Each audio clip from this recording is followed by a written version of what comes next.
The waking up of nations, Gog and Magog to the fray. Hark, what soundeth is creation, groaning for her latter day.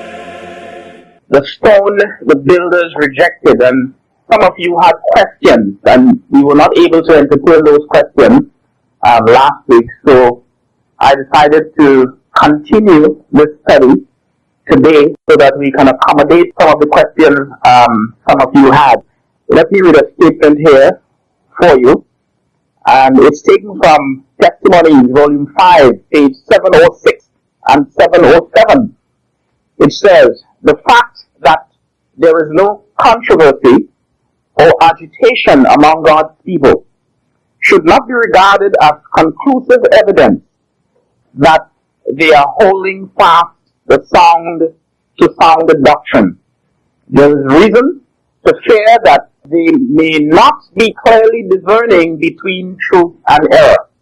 When no questions are started by investigation of the scripture, when no differences of opinion arises which will set men searching the Bible for themselves to make sure that they have the truth, there will be many now, as in ancient times, who will hold to tradition and worship they know not what." And I think this is one of the things which we discovered last week when we were studying the stone that the builders rejected, and we discovered that that stone is not a representation of the second coming of Christ. That stone is not Jesus Christ. But the stone is simply a part of the mountain from which it was cut out. And in order to identify the nature of that stone, we had to identify the nature of the mountain. Because the mountain was the context or the environment of that stone. So if we can discover, or as we discovered last week, that the mountain is a representation of God's people, His church. In fact, that the last church that will be in existence is the last true church. And when I say the last true church, I mean the last professed true church of God that will be in existence at the time when the 10 kings are in existence. And we know that that last professed true church is the Seventh-day Adventist church. And we found that in Daniel chapter 9 and verse 16 through 20. We also found the meaning of that mountain in Joel chapter 2, verse 1. "Blow ye the trumpet in Zion, sound an alarm in my holy mountain." We can also find that in Isaiah chapter 2 and verse 2 there, where it says, "In the last days the mountain of the Lord's house shall be established in the top of the mountains, and many nations shall flow unto it." And many other places in the Bible it shows you that a mountain or the mountain symbolizes the church of God.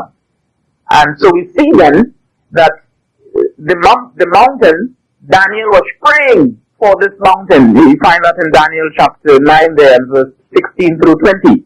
He was praying for that mountain, or for God's people. And the fact that he was praying for the mountain, it shows you that the mountain was not a literal mountain he was praying for, but he was praying for God's people. So we know then that the mountain is not just God's church, but it represents the people that comprise God's church. Hence, if the mountain represents people, it means therefore the stone is simply a small portion of the corporate mountain or the corporate church.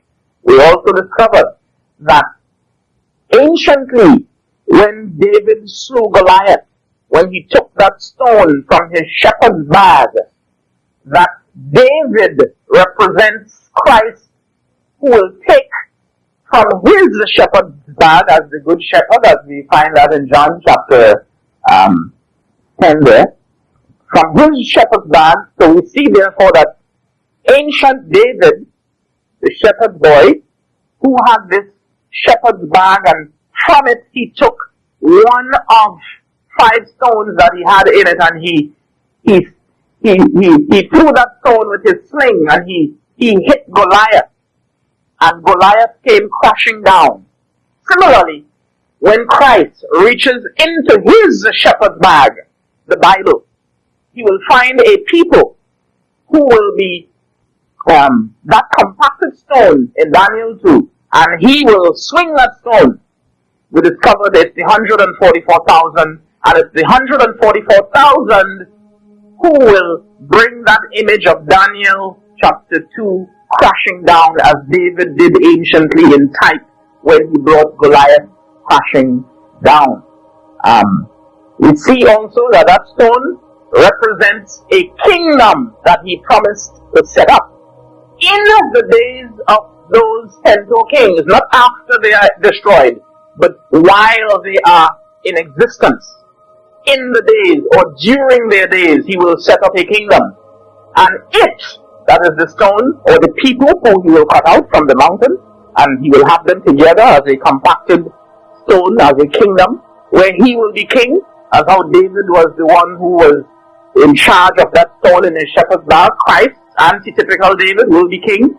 In the days of these kings, Christ himself will set up that kingdom, and it shall break and consume all those kingdoms represented by that image of Daniel 2 in the toes there.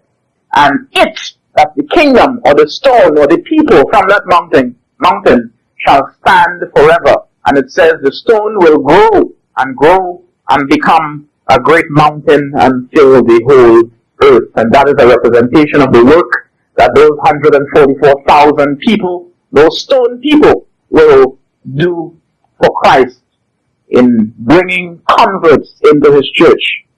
The church will grow, and a great multitude of souls will be gathered in. So I will open up the floor now for some of your questions, because I'm sure you will have questions, because this has been a teaching of the church for years that this stone represents the second coming of Christ. So here now we see that the Bible clearly shows you that it cannot be the second coming of Christ. And this will obviously put a different perspective all entirely on the final work of the gospel. For it says that the gospel of this kingdom, that stone kingdom, the gospel of that kingdom shall be preached unto all the world, and then Christ will come. Not before. Then he will come in what we normally call the second coming. That stone kingdom must be set up and be a witness, and then shall Christ come a second time. So I will entertain your questions now.